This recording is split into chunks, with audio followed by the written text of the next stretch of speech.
Eu quero convidar vocês nesse momento para que nós possamos ler a primeira carta escrita à igreja de Éfeso. Preste atenção então naquilo que o Espírito de Deus vai dizer. Ao anjo da igreja em Éfeso, escreva: estas são as palavras daquele que tem as 7 estrelas em sua mão direita e anda entre os 7 candelabros de ouro. Conheço as suas obras. Eu destaquei, conheço as suas obras, porque todas as cartas vão aparecer, conheço as suas obras, ou algo referente a isto. E isso significa que Jesus conhece você, conhece a mim, conhece as nossas obras. E ele diz: o seu trabalho árduo e a sua perseverança. Sei que você não pode tolerar homens maus, que pôs à prova os que dizem ser apóstolos, mas não são, e descobriu que eles eram impostores. Você tem perseverado e suportado sofrimentos por causa do meu nome, e não tem desfalecido. Contra você, porém, tenho isto: você abandonou o seu primeiro amor. Lembre-se de onde caiu, arrependa-se e pratique as obras que praticava no princípio. Se não se arrepender, virei a você e tirarei o seu candelabro do seu lugar. Mas há uma coisa a seu favor: você odeia as práticas dos nicolaítas, como eu também as odeio. Aquele que tem ouvidos, ouça o que o Espírito diz às igrejas. Ao vencedor darei o direito de comer da árvore da vida, que está no paraíso de Deus. Amém? Bom, Jesus aponta coisas merecedoras de elogios por parte desta igreja, e aponta um problema muito sério que precisa ser corrigido. Caso contrário, ele, Jesus, se colocaria para pôr um fim a esta igreja. Vou remover este candelabro. Então, existe elogios e existe uma advertência muito séria. Ela é elogiada por ser uma igreja atuante e perseverante em sua fé, mesmo em meio à perseguição promovida pelo Império Romano naqueles dias. Também ela é elogiada por ser firme em suas doutrinas, não tolerando em seu meio homens maus,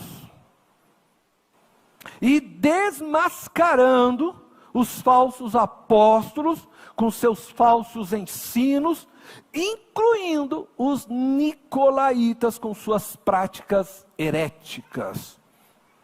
Os nicolaítas eram um grupo de pessoas que haviam combinado filosofia grega, mitologia e mais os elementos do judaísmo ao cristianismo. Então, eles receberam a mensagem de Jesus e inseriram nesta mensagem esses elementos da filosofia grega, da mitologia e do judaísmo.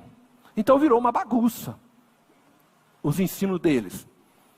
E eles erravam por causa disso, afirmando que Jesus havia libertado o homem de toda a lei, conforme Jesus o fez, mas como eles misturavam coisas, eles acabavam errando, porque eles diziam que Jesus havia libertado o homem de toda a lei, e que a partir disso, então, o homem estava livre para viver a vida de qualquer forma, se associando também aos cultos pagãos daqueles dias. E dessa forma, podendo eles comercializar com os pagãos, porque os cristãos que não se associavam ao comércio daqueles dias, que não se associavam aos cultos pagãos daqueles dias, eram rejeitados pela sociedade, e automaticamente eles não conseguiam comercializar e assim sobreviver em meio à sociedade. E aí esses nicolaítas fizeram essa mistura toda, e dessa forma eles diziam que podia sim, que eles podiam participar dos cultos e assim viver uma vida tranquila, vamos assim dizer, em meio à sociedade daqueles dias. E Jesus se desagrada disso. Mas ele elogia a igreja por eles não terem aceito esse tipo de doutrina. Eles estavam, rejeitando esses ensinos dos nicolaítas. Por outro lado, a igreja de Éfeso, ela é repreendida por ter abandonado o primeiro amor. O que aconteceu com a igreja de Éfeso acontece comumente em nossos dias e em nossas igrejas também. Na busca de preservarmos nossas doutrinas, nossa fé de forma pura e santa, acabamos nos tornando justiceiros da fé. Começamos a nos tornar defensores de Deus, como se Deus mesmo não pudesse se defender.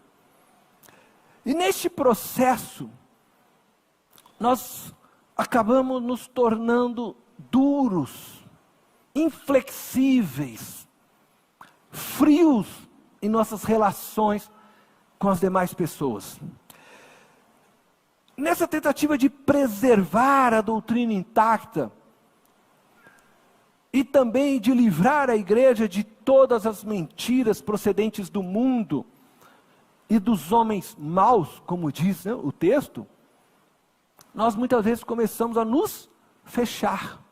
Individualmente, cada um de nós, começamos a criar para nós muros que possam nos proteger de todas estas coisas. Nós não percebemos muitas vezes isso. Inconscientemente vamos criando esses muros. E aí nós começamos a olhar para os outros sempre com um ar de desconfiança. E muitas vezes os homens maus que estão dentro da própria igreja, como acontecia aqui na igreja de Éfeso, aqueles a quem muitas vezes nós depositamos confiança, contamos o nosso problema, contamos uma fraqueza, essas pessoas muitas vezes usam disso para nos ferir, espalham aquela fraqueza que a gente, depositou com tanta fé e buscando uma ajuda, e quando você vai saber está na boca de todo mundo, E a gente então começa a fazer o que? A gente vai criando muros, na tentativa de se preservar, para que a nossa vulnerabilidade não se torne transparente mais a ninguém, e a gente vai endurecendo, esfriando. É o que está acontecendo com essa igreja. E aí o primeiro amor, aquele amor onde você vê Cristo em todo mundo, Sabe aquela pessoa que acaba de se converter e entra na igreja e acha que todo mundo é santo na igreja, e aí daqui a pouco ele começa a ver que o outro lá não é, que o outro não é, ele fala, nossa, mas parece que aqui está pior do que lá fora. Por quê? Porque ele começa a descobrir as coisas, vai perdendo o primeiro amor. É disso que se trata. E talvez você hoje pode estar aqui já, cheio de muros construídos. O primeiro amor que você tinha, já se esfriou, se apagou. Você já não consegue mais ser vulnerável e acessível às outras pessoas que te cercam. E talvez você entre aqui neste culto e sai correndo. Até mesmo porque você não quer ter muito mais relacionamento com ninguém, para não se ferir, porque já foi muito machucado. Então o primeiro amor já não existe mais. Pessoas más, elas fazem isso, elas causam isso em nós.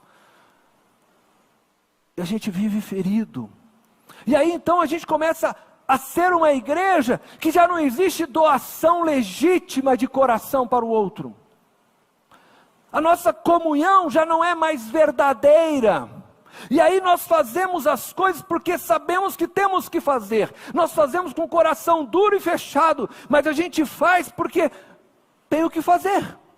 O pastor falou, eu tenho que fazer, então eu vou fazer. Porque eu li lá o texto, Jesus disse mas eu não tenho amor mais naquilo que eu estou fazendo. Eu não tenho entrega mais do meu ser naquilo que eu estou fazendo. Eu já não me abro mais e não me torno vulnerável e acessível às pessoas, porque o amor já foi embora. Eu perdi, meu coração foi se endurecendo na medida que eu fui conhecendo pessoas que foram me ferindo, homens maus que foram me ferindo, na medida que eu fui percebendo que existiam pessoas tentando me manipular através da doutrina bíblica, e aí eu começo me protegendo até mesmo dessa relação com a palavra de Deus, e quando eu vejo eu estou duro até para o próprio Deus, os homens maus conseguem petrificar os nossos corações.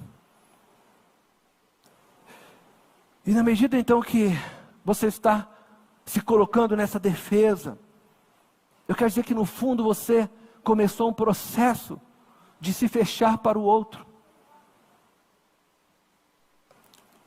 Não existe igreja sem o outro. Se você estiver fechado para o outro, o teu coração está duro para o outro,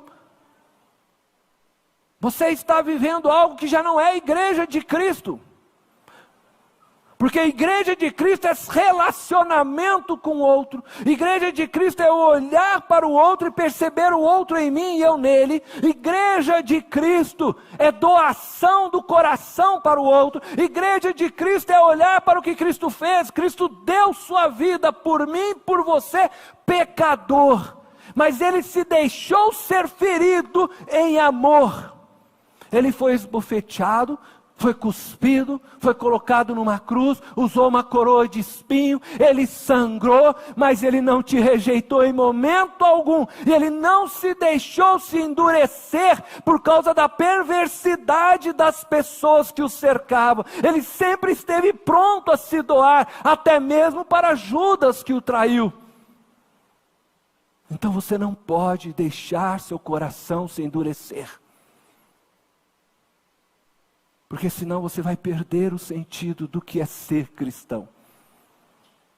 Amar. E este mesmo apóstolo escreve um texto tão bonito a respeito do amor, né? Em sua carta. E ele diz que no amor não há medo. Não há medo. Não tenha medo de amar. Mas entenda que o amor tudo crê, tudo espera, tudo suporta. E eu poderia acrescentar, tudo chora. Porque o amor é a disposição de se entregar e de sofrer para que o outro cresça. Para que o outro experimente através de você a vida. Então, nós não podemos deixar nos endurecer. Abra-se, abra-se. Não faça as tarefas por fazer, apenas como se fosse uma ordem, sem amor. Paulo diz que sem amor nada tem sentido, ainda que eu fale a língua dos anjos ou a língua dos homens, sem amor não tem sentido. E ele chega ao máximo quando ele diz assim: ainda que eu doe o meu corpo, coloque para ser queimado, ainda sem o amor não tem sentido. Então nós não podemos deixar que os maus destruam o amor de Cristo em nós e entre nós. Amém? Portanto, eu quero dizer para você, a vida, ela é baseada em relacionamentos. Você vai se ferir, não tem como. A vida é baseada em relacionamentos. O cristianismo é viver em unidade com o outro. Por isso Jesus chama esta igreja ao arrependimento, porque eles haviam perdido o sentido de ser igreja. A frieza dessa igreja, a ausência do amor, impedia que eles fossem de fato uma igreja. A própria palavra igreja, eclesia, é assembleia, é comunhão, é união de pessoas. Portanto, se você se encontra assim, com o coração endurecido, com muros construídos, frio para os relacionamentos, Jesus está dizendo hoje para você: volta para o primeiro amor. O que ele está dizendo é: volte para aquele ponto onde você começou a desacreditar nas pessoas. Volta para aquele lugar onde você se frustrou com alguém, com um ser humano, e construiu ali muros, e recomece novamente sua jornada de fé. Redescubra o amor, pois quem não ama o seu semelhante, a quem vê, não pode amar a Deus a quem não vê. já disse o apóstolo João.